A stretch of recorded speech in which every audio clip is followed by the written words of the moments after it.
we as surface owners and inhabitants have the right to run our agricultural businesses or whatever business it may be, but that is superseded by the mineral rights. They have a right to come in and explore for minerals over our right to use the surface, which, you know, you feel like you're completely out of control a lot of times. They can come in and basically do whatever they want. And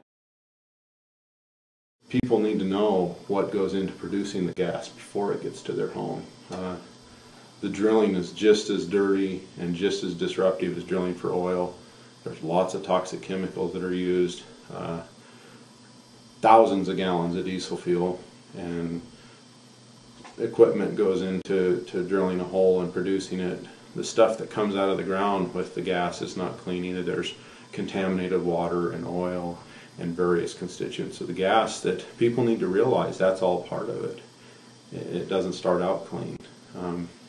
Another thing that people need to realize is that Wyoming's known for its open spaces and for the natural beauty, and that's a good portion of the reason why we choose to live here. It's not an easy place to live, but it's slowly disappearing.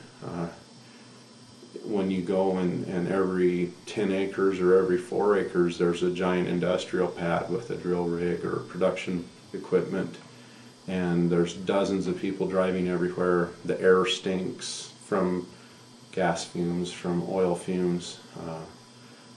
It's dirty and smoggy. It's really no place to be. Start first and foremost that people need to start holding large industry accountable. I also need to realize that although they're on our private property, a large portion of the production takes place on public property. There are companies that are becoming extremely wealthy off of everyone's public ground.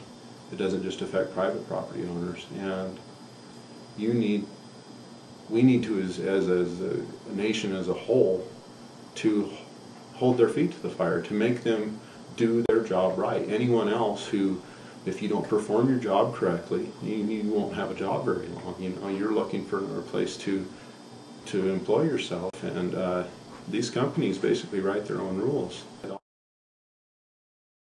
As an individual, unless you're extremely wealthy or you know the right people, you never get anything done. That's where sticking with your community comes in.